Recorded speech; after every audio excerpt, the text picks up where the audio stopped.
Jesus tem o de melhor para a tua alma aqui nesta noite, amém? Capítulo 19 do Evangelho segundo escreveu Lucas, está dizendo assim: tendo Jesus entrado em Jericó, ia passando, havia ali um homem chamado Zaqueu, que era chefe dos cobradores de impostos. E este era o quê? Este era rico.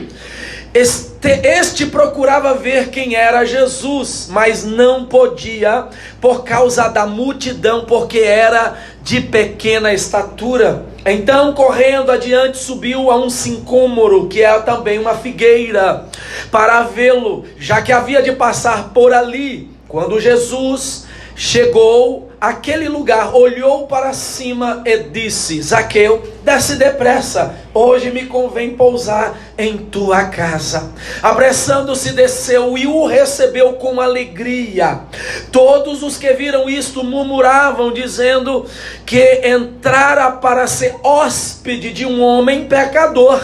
Mas Zaqueu, levantando-se, e disse ao Senhor Jesus: Senhor, olha, eu dou aos pobres metade dos meus bens, e se em alguma coisa defraudei alguém, o restituo quadruplicado.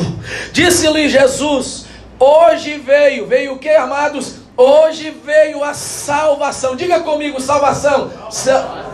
A esta casa, porque também pode ver, é só salvação, porque hoje veio salvação a esta casa, porque também este é filho de Abraão, pois o Filho do Homem veio buscar e salvar o que se havia perdido. Aleluia. Por favor, tome assento no nome maravilhoso de Jesus. Se você quiser ficar com a sua Bíblia aí aberta para nos seguir em alguns textos, vocês poderão ficar no nome maravilhoso de Cristo Jesus. Se eu fosse dar, que eu vou dar agora a vocês, um tema a esta mensagem, o tema desta noite é a maior graça, a salvação. A maior graça, a salvação.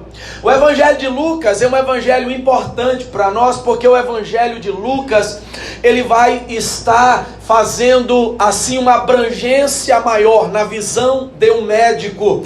E esta abrangência maior é tirada da onde? Tirada do primeiro evangelho, que é o Evangelho de Marcos. Se vocês já prestaram atenção, o Evangelho de Marcos, ele é o primeiro evangelho e ele é bem resumido. Mas existem também umas riquezas maravilhosas no Evangelho de Marcos. O Evangelho de Marcos nos mostra coisas que realmente o Evangelho de Lucas e de Mateus não vão nos apresentar. Já agora no Evangelho de Lucas nos mostra, na visão de um médico que é Lucas, alguns milagres que Jesus realizou, e ele realizou milagres, e na ótica deste médico chamado Lucas, ele pôde trazer alguns pormenores. Vou só dar um exemplo para vocês sobre a mulher do fluxo de sangue, que ele pôde trazer alguns pormenores na área da medicina, para nós entendermos melhor qual era o quadro clínico que aquela mulher estava passando. Agora nós estamos olhando aqui, queridos e amados irmãos, esta história, e esta história nos fala de um homem. Você não vai encontrar a história de Zaqueu nos outros evangelhos, porque os primeiros 3 evangelhos, sabemos muito bem, eles são chamados evangelhos similares ou sinópticos. Por quê? Porque esses 3 evangelhos, por mais que sejam 3 escritores diferentes, eles falam basicamente das mesmas histórias, das mesmas situações que Jesus estava envolvido. Já o Evangelho de João, quando você o estuda, você vai ver a particularidade dele, que é um evangelho que está combatendo uma seita que surge dentro da igreja. Qual é essa seita, pastor? A seita chamada gnóstica. Os gnósticos, eles tinham muitos desvios doutrinários. Um deles, que eles não reconheciam a divindade de Jesus. Eles olhavam para Jesus somente como um homem, e como Deus, o Deus não podia encarnar. Então eles pregavam várias doutrinas, e nesta questão de Jesus, de Deus como pessoa, eles pregavam que a vida das pessoas, elas tinham que diferir entre o espiritual e o material. É claro que o espiritual e o material tem que ser olhado numa ótica particular, mas eles se compõem, porque a transformação não é só da alma, a transformação é do ser humano no seu todo, aleluia.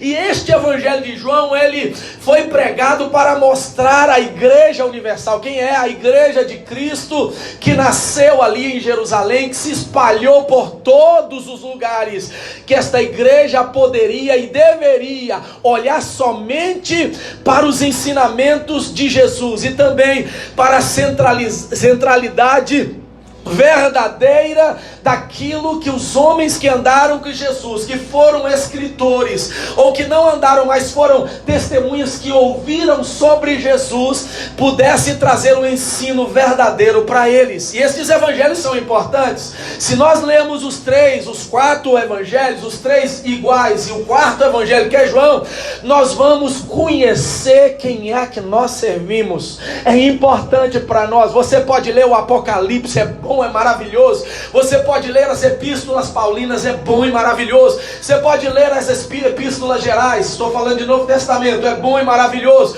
Você pode ir para o Pentateuco e ler o Pentateuco escrito por Moisés. Você pode ir para os livros históricos e ler os livros históricos. Você pode ir para os profetas maiores e menores e lê-los e compreender a história do povo de Israel. Mas, amados irmãos, nós temos que centralizar a nossa vida, porque nós somos a igreja de Jesus. Nele, Ele é o Senhor da igreja, Ele é o Senhor da nossa vida, e nós temos, se Ele é o Senhor da nossa vida, o nosso melhor amigo. Quem tem Jesus como melhor amigo aqui? Aleluia! Se Ele é o nosso melhor amigo, imagina, temos que conhecê-lo, temos que seguir a Ele, andar com Ele ao nosso lado, com Ele dentro de nós, pela confirmação do Espírito Santo. Mas preste atenção numa coisa, vamos levar para o lado do casamento. Como que você vai casar? Pode até casar com 1 mês, 2 meses, você pode, mas depois que casa, se há uma permissão divina, você precisa de conhecer o seu cônjuge, você precisa de conhecer os defeitos e as coisas que são chamadas de qualidade, porque senão não tem condição de andar dois juntos. A Bíblia mesmo diz: e como andarão dois juntos, se o quê? Se não há comum acordo. É preciso conhecer, é preciso saber quem é Jesus.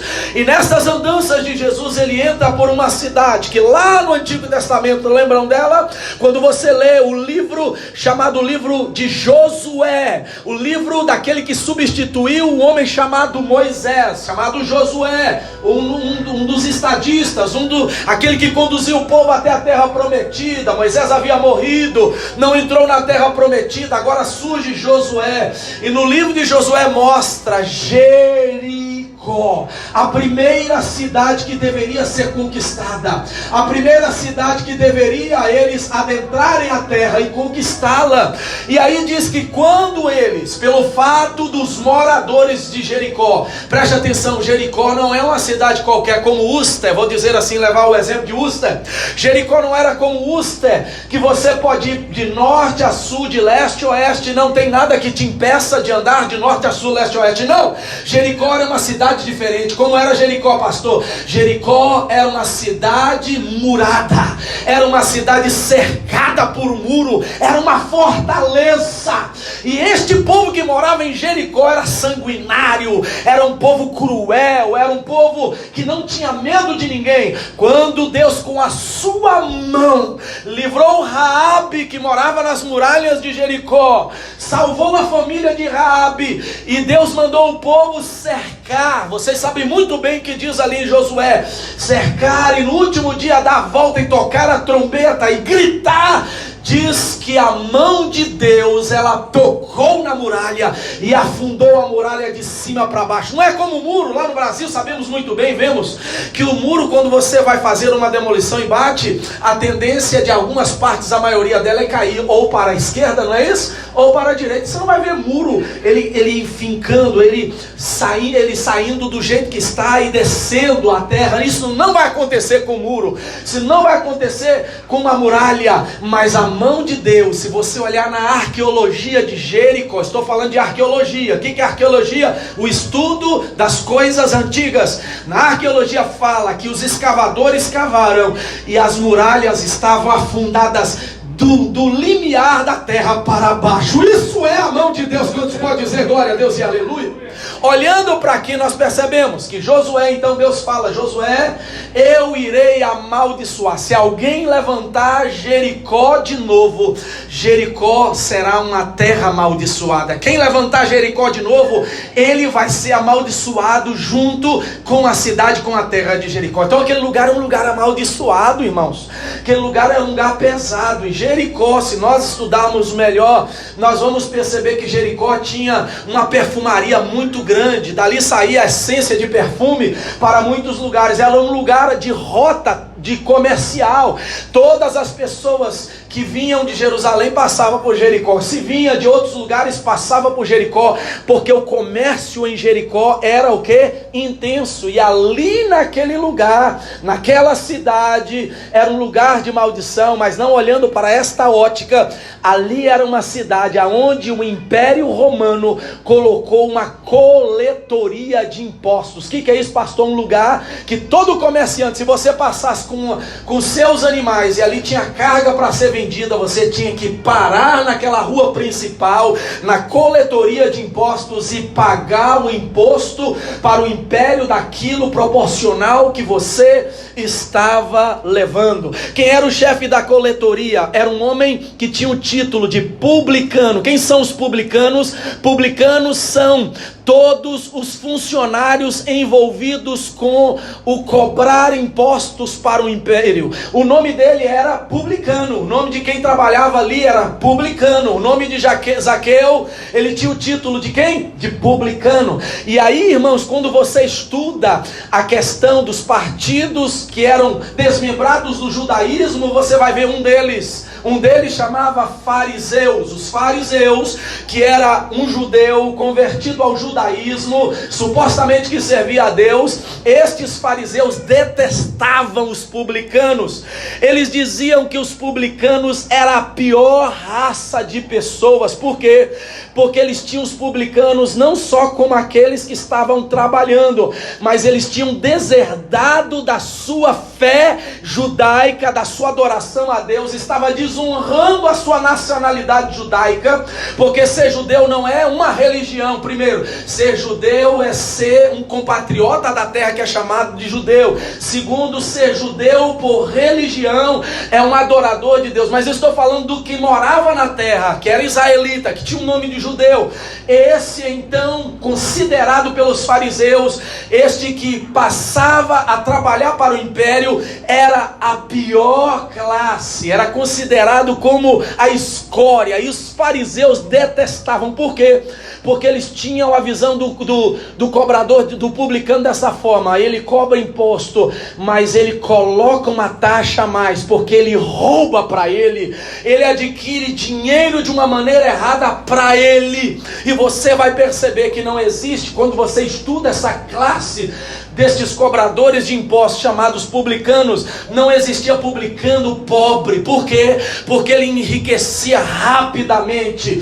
Vamos dizer que cobrava 20 denários para a carga, ele cobrava mais 5, mais 10, só um exemplo, e este dinheiro ficava com ele. Então os fariseus, que eram judeus religiosos, eles detestavam, consideravam eles ladrões, como gatunos, né? Que cobravam além do devido. Vamos para a palavra de Deus para te confirmar isso. Quando João Batista está fazendo a obra, pregando a palavra do reino, você vai perceber que lá em Lucas capítulo 3, versículo 12 e 13, quando as pessoas estão vindo, as demais pessoas, João Batista não estava vendo, esse pode, esse não pode, mas quem ouvia a palavra e se arrependia, porque era a palavra de arrependimento, a palavra que a pessoa tinha que se humilhar para mudança de vida. Sabe o que acontecia? João Batista, ele ensinava, e um dos ensinamentos, quando vieram os publicanos, eles perguntaram: João Batista, Senhor, o que nós então temos que fazer para sermos batizados e fazermos parte do reino? Olha, vocês que são publicanos, vocês cobrem impostos, mas não cobrem excessivamente impostos das pessoas, pessoas. Ou seja, ele está dizendo: olha, se vocês praticam este ofício de vocês trabalhando para o império, vocês têm que mudar esta maneira errada de praticar as coisas e comecem a praticar o que é certo, assim como Jesus mesmo disse, não é verdade? Quando Pedro falou com ele: Senhor, como é que nós vamos pagar o imposto? Como é que vai ser? Ele falou: olha, você vai dar o que é de César, dar a César o que é de César. As coisas têm que ser feitas da maneira certa. O que é de César, dá para César, mas o que é de Deus tem que ser entregue para Deus. Quem está entendendo essa palavra, amém? Então o próprio publicano que se converteu, ele foi, não é, desafiado a mudar o errado na vida dele e a praticar só o que era cabível a ele pelo ofício dele como cobrador de impostos. Jesus entra em Jericó. Quando Jesus entra em Jericó, uma grande multidão vinha, e segundo os estudiosos diz que ele ouviu falar. É claro que aqui, quando você estuda nos comentários, os comentaristas, principalmente um que se chama Champlin, que é um comentarista que ele já faleceu, e ele tem uma enciclopédia muito grande do Novo Testamento e do Antigo também, de uma enciclopédia filosófica. Ele disse que quando este homem chamado Zaqueu, ele ouviu falar de Jesus, é porque o colega dele, que a Bíblia nos chama de Mateus, que também era um cobrador de impostos, teve um contato com ele, porque eles se encontravam também em uma coletoria que era central, e ali, segundo Champlin, pelos estudos de Champlin, não está escrito na Bíblia, mas eu estou falando um comentário para nos fazer entender o porquê que ele foi ver Jesus. Então essa é uma das hipóteses, porque ele encontrou com Mateus, que era também um cobrador de impostos, que também converteu, e neste encontro com Mateus, este homem chamado Zaqueu ouviu falar de Jesus e viu o testemunho também de Mateus, que depois que encontrou com Jesus, abandonou o seu ofício de publicano e ele seguiu a Jesus. Aleluia, glórias a Deus, que coisa linda. Agora vem Zaqueu, e para Zaqueu ver Jesus, porque tinha uma estatura pequena, a posição dele como cobrador de impostos não iria fazê-lo ser introduzido à presença de Jesus. Mas ele tem uma ideia que muitas pessoas não têm ideia, que muitas pessoas estão perdendo a bênção de Deus. Sabe qual é, queridos? De fazer alguma coisa diferente para chamar a atenção de Jesus. Tem gente que quer copiar alguém, quer ser igual o pregador, fala até entonação de voz igual o pregador, quer ministrar igual. Queridos, no reino de Deus, Deus tem a particularidade para fazer na sua vida. Não precisamos imitar as pessoas com coisas e cacuetes. Precisamos imitar se a pessoa vive em santidade, se ela vive em piedade, se ela é honesta, isso sim, porque isso é o fruto do Espírito. Mas nós não precisamos ser igual a ninguém. Sabe por quê? Porque aquilo que Deus tem para nós, nós temos que ser singular para chamarmos a atenção de Jesus. Aleluia. Veio Zaqueu, e aí ele teve uma ideia: já que eu não posso entrar no meio da multidão, a multidão é tão grande, aperta Jesus, todo mundo está querendo um milagre, todo mundo está querendo a bênção, todo mundo está querendo alguma coisa de Jesus. Jesus ele cura, Jesus ele faz maravilhas. Eu também quero ver quem é Jesus, mas eu sou tão pequenininho, se eu me meter no meio das pernas, eu estou falando aqui, tentando fazer uma história aqui, se eu me meter no meio das pernas, eles vão daqui a pouco me chutar, eu vou ser massacrado, pisoteado. Eu tenho uma ideia: eu vou subir naquela árvore que está ali do lado de lá. Não tem ninguém em cima da árvore, não tem ninguém em cima da outra, não tem ninguém em cima das árvores. Eu vou subir em cima das árvores. Deus quer que nós façamos coisas para atrair a atenção dele, coisas diferentes. Não são coisas heréticas, não são coisas que vão denegrir o nome de Jesus, mas faça coisas que você vai atrair a atenção de Jesus, para ele poder usar você e te abençoar. Quem está entendendo isso nesta noite? Adore ao nome do Senhor nesta noite, aleluia. Ele teve a ideia, subiu em uma figueira e lá ele ficou quietinho. Lá está vindo Jesus. Jesus vem entrando na rua principal de Jericó. E quando ele vem, a multidão está grande, a multidão oprime Jesus, a multidão não deixa ninguém ser o primeiro a não ser ela. E quando Jesus chega, ele para justamente, sabe aonde? Não é em frente à coletoria, não é em frente ao imperador, não é em frente ao prefeito da cidade, não é em frente à sinagoga. Ele para justamente na frente da árvore. Aonde está quem? Aonde está Zaqueu.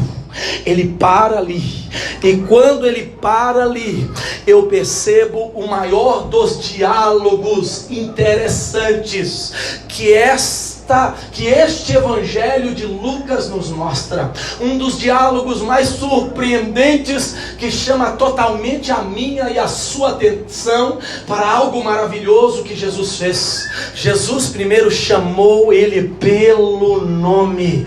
Jesus não vai chamar ninguém aqui de cara, Jesus não vai chamar ninguém aqui de bicho.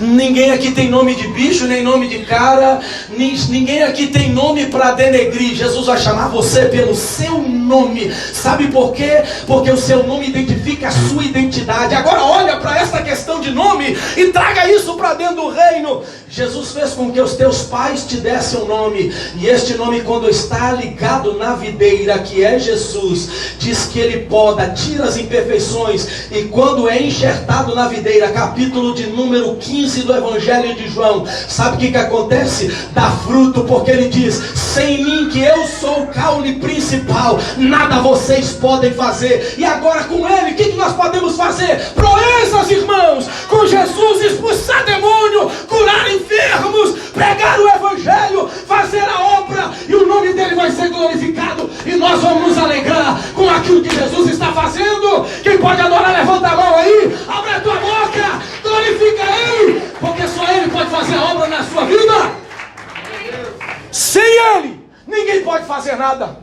Mas com ele, meus irmãos, ele virou no evangelho e disse: aleluia, se vocês estiverem em mim, se vocês orarem a mim, pedirem a meu Pai, aleluia, será-vos concedido. 14 de João, e diz que vocês e nós, falando aos discípulos, e nós faremos proezas, faremos sinais e maravilhas, muito mais do que ele fez, porque nós estamos nele, e se estamos nele, estamos ligados no Pai. Aleluia, glória seja dada ao nome de Jesus. Parando o versículo 5, olha o texto aí: olhou para cima e disse: Zaqueu, desce depressa, hoje me convém pousar em sua casa. Zaqueu, essa é a tua oportunidade, Zaqueu. Zaqueu, não brinca, Zaqueu, estou passando aqui. Sabe lá, não mostra outra oportunidade, Jesus passando por Jericó, mas convém que Jesus passasse ali naquele dia, ali naquela hora. Preste atenção uma coisa, igreja, esta é a hora de nós não perdermos, de nós não vacilarmos. Esta é a hora, escuta bem que eu estou dizendo, isso é profético. Esta é a hora de nós não nos distrairmos com nada. Você não pode distrair no louvor, você não pode distrair na mensagem, você não pode distrair quando está trabalhando, você não pode distrair quando está no convívio com as pessoas. Sabe por quê? Porque isso é definitivo na nossa vida. Zaqueu não distraiu quando Jesus o chamou. Jesus chamou pelo nome, mostrando a identidade dele, mostrando quem realmente ele era, mas chamou ele para algo diferente. Desce agora, Zaqueu, porque hoje, não é amanhã, não é depois da manhã, é hoje, me convém pousar em tua casa. Outro dia, escuta bem, eu havia pregado em uma igreja. Esta igreja foi uma bênção na noite. Deus me deu uma mensagem, sendo doulos até o fim. Assim também eu deixo para vocês aqui, não é? Abrindo um parêntese, se vocês quiserem ouvir as minhas mensagens que eu tenho pregado por aí, e se vai abençoar a sua vida, entre no YouTube, Impacto Gospel USA, Impacto Gospel USA, e essa mensagem que eu estou falando, o tema dela você vai ouvir lá. Talvez eu não vou pregar nunca mais, porque eu não tenho muito costume de pregar a mesma mensagem que eu prego. Talvez eu nunca mais vou pregar aquela mensagem, sendo doulos até o fim, ou seja, sendo servo, escravo de Jesus até o fim. Terminou, foi uma bênção, Deus agiu, pessoas vieram chorando na frente, naquela noite, se não tem muito tempo, foi alguns dias atrás, e no final, olha que Deus tão tremendo, que oportunidade que aquela mulher teve naquela noite. Quando eu comecei a pregar, o Espírito Santo falou comigo: você tem uma mensagem para aquela mulher, você tem que ir até ela e falar. E Deus começou a me revelar a vida daquela mulher, começou a me revelar a angústia, a amargura da alma daquela mulher, e Deus começou a falar: você vai até ela no final. E irmãos, todo mundo começou a sair da igreja, eu fui ficando ali, todo mundo começou a sair, meus filhos, que eu fui com meus filhos, minha esposa estava um pouco passando mal, não pôde ir comigo, eu fui com os meus filhos, e os meus filhos: pai, acabou, vamos embora, mas alguma coisa estava me segurando ali. Quando, queridos, eu estava ali cumprimentando os irmãos e virei para o lado daquela mulher, o Espírito Santo falou: agora é a sua hora. Ela sozinha no banco, e eu fui em direção a ela, cumprimentei educadamente, perguntei pelo nome, se ela estava ali de passagem ou não. Ela começou a tentar, mas não queria se abrir. Eu fui educadamente, alegre com ela, e o Senhor começou a me usar para eu pregar para ela. Resumindo, uma pessoa que estava afastada do Evangelho, uma pessoa que estava com uma vida que Deus começou a me mostrar totalmente descontrolada, totalmente cheia de problemas. E quando eu fiz a pergunta para ela, eu falei assim: a senhora gostaria de se reconciliar com Jesus e de ser realmente serva de Jesus, para Ele mudar a tua história? Olha, minha irmã, Jesus pode mudar isso que você está passando, que passou no passado. Jesus pode marcar a tua vida. Ela virou para mim, balançou a cabeça e falou: hoje não, pastor, hoje eu não quero Jesus, hoje eu não quero fazer a reconciliação com Jesus. Falei: minha irmã, você não sabe da tua vida, que pode acontecer amanhã.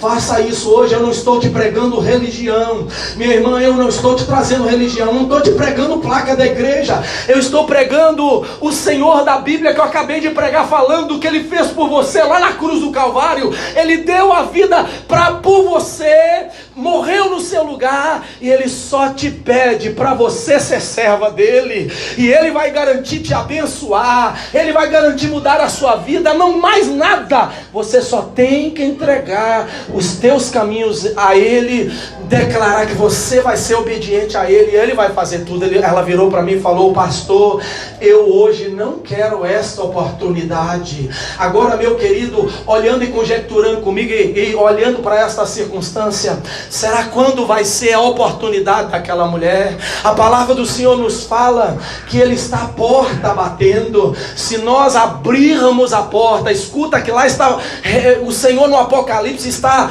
referindo a uma igreja. Ele não está referindo aos ímpios, mas está referindo à igreja. Se nós abrirmos a porta e educadamente esta porta for aberta por nós, Ele entrará, assentará na mesa, e Ele nos servirá, e nós comeremos com Ele, e vai haver alegria neste banquete. Eu louvo a Deus que este Zaqueu não perdeu a oportunidade. Eu abro outro parênteses aqui e digo: você que está aqui nesta noite, se eu fosse você, como eu fiz, querido, no ano de 1993, sabe o que eu fiz? Eu me rendi a Jesus, e não me arrependo de ter entregue a minha vida para Jesus. Sabe por quê? Porque o que Jesus tem para mim não é temporal, que é esta terra. O que Jesus tem para mim é eterno, onde a traça e a ferrugem não corrói, aonde não entra ladrão, aonde não entra imigração, aonde não entra injustiça. É lá que Jesus tem para nós um lugar já reservado. Oh, glória!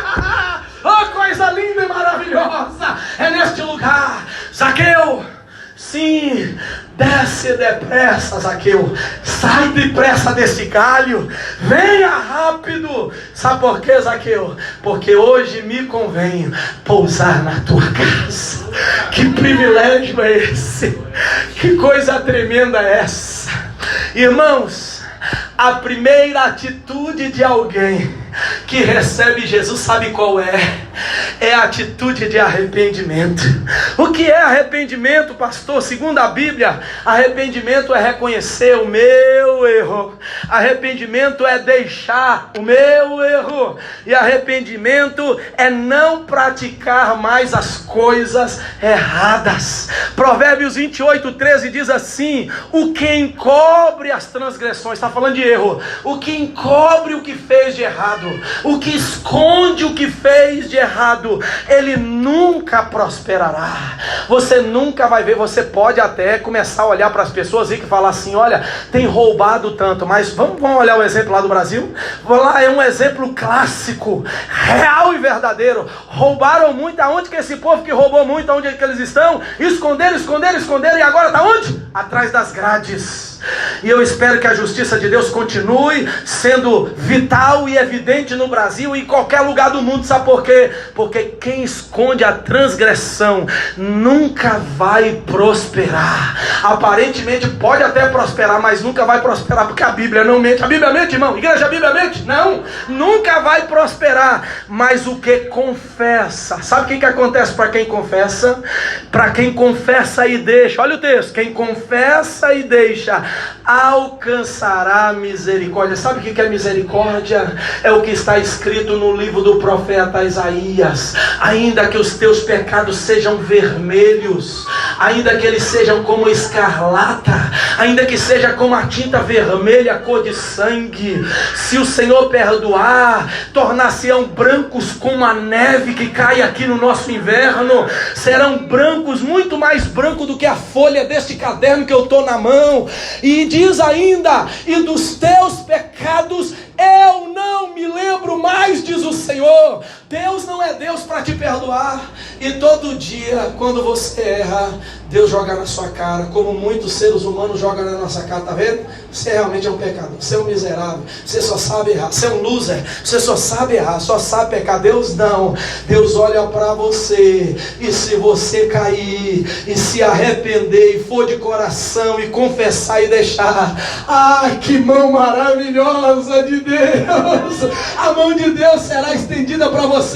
E sabe o que Deus é especialista em fazer? Levantar, levantar, levantar, levantar, levantar. Quem pode dar uma salva de palmas para Jesus nessa noite?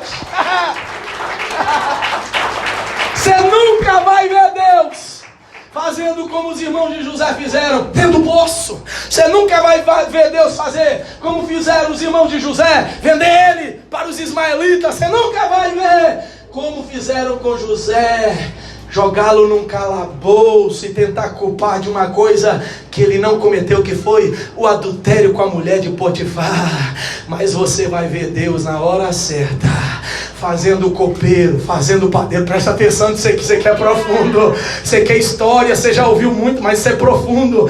Você vai ver Deus lembrar de quem saiu do lugar onde você estava, que foi perdoado, que passou a sentença dele e voltou para a mesma posição, porque o copeiro padeiro voltou para a mesma posição. E quando voltaram para a mesma posição, sabe o que aconteceu? José falou: promessa de homem nunca será lembrada. É lembrada? Quando as pessoas te prometeram: olha, eu vou entrar lá naquela companhia, se der certo, eu vou te levar para lá, porque eu vou ganhar $50 por hora. Me leva mesmo, por favor, não esquece não.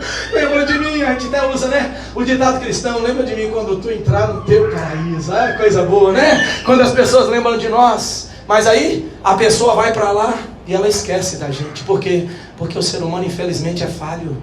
O ser humano esquece de nós, irmãos.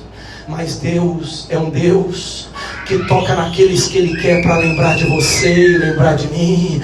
E sabe o que aconteceu?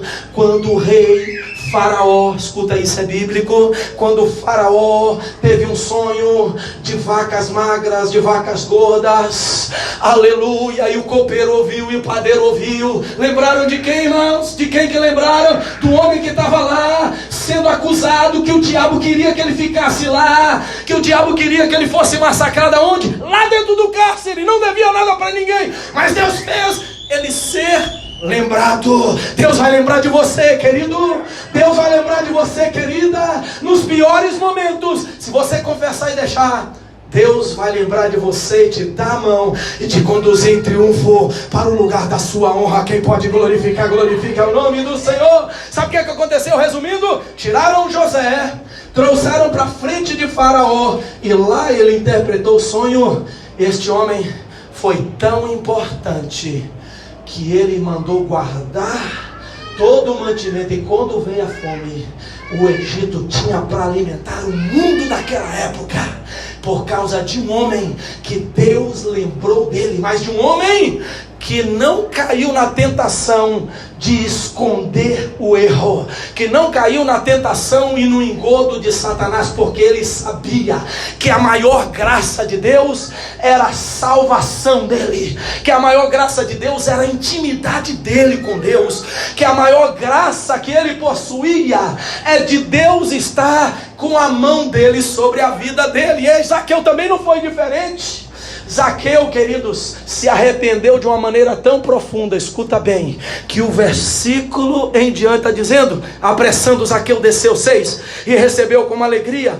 Todos os que estavam ali começaram a murmurar, começaram a dizer: quem é este homem para entrar na casa de um pecador, de um ladrão, de um gatuno, de um que rouba, de um que está ilicitamente enriquecendo? Jesus não viu nada disso, porque Jesus queria apresentar a maior de toda a graça para a vida de Zaqueu, o valor de toda a graça para a vida de Zaqueu, que era a salvação da vida dele e da família dele. Zaqueu então, porque se arrependeu de verdade, a palavra de Jesus penetrou de uma maneira tão poderosa no coração de Zaqueu, que transformou a vida de um pecador miserável, de um defraudador da lei do Senhor, em um homem arrependido e querendo mudança, um homem arrependido e querendo encontrar-se com aquele que referiu a palavra que mudou a vida dele. Zaqueu então virou e disse assim: aleluia, Senhor, olha, eu vou dar aos pobres metade do que eu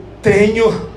E se eu defraudei alguém, isso aqui com certeza, se ele falou assim, queridos, é porque ele já tinha defraudado, roubado muita gente que passou por ali. Se eu defraudei alguém, vou dar metade dos meus bens para os pobres.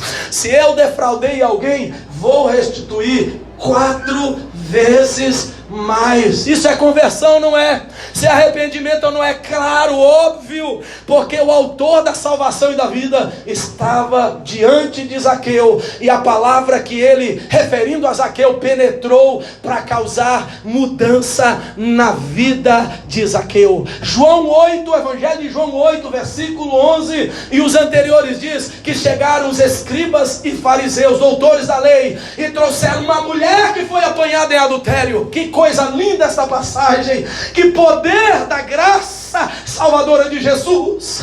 E ali falaram: o Senhor, a lei de Moisés, querendo pegar Jesus, está dizendo: olha, toda pessoa, principalmente a mulher, não é a mulher mesmo, porque os homens, eles cometiam adultério, e por causa da questão de isentar o homem, eles isentaram, camuflavam as questões, né, de ordem de pecado sexual dos homens, mas as mulheres não. Olha, na lei de Moisés está dizendo que as mulheres não eram consideradas como nada. Infelizmente, minhas irmãs, eles chegaram com ela e falaram assim: olha, esta mulher foi apanhada em adultério, e diz na lei de Moisés que quem é apanhado em adultério deve morrer apedrejada.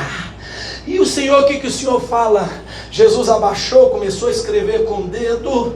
Eu não sei o que Jesus escreveu. Alguns falam que talvez era o nome, ou era o pecado das pessoas, tendo a revelação, mas não está falando nada na Bíblia. Começou a escrever, e quando referiu a palavra, disse para eles: quem entre vocês não tiver nenhum tipo de pecado, seja o primeiro a pegar as pedras que estão na mão de vocês e a lançar sobre esta mulher. Diz que cada um foi jogando a pedra no chão e foi saindo um após outro. Quando terminou de sair todos, Jesus, virando para ela, falou: mulher, aonde estão os teus condenadores? Ela virou no versículo 11 e diz assim: Senhor, eles não estão aqui, foram embora. E Jesus então, virando para ela, disse assim: se eles não te condenaram, eu também não irei te condenar.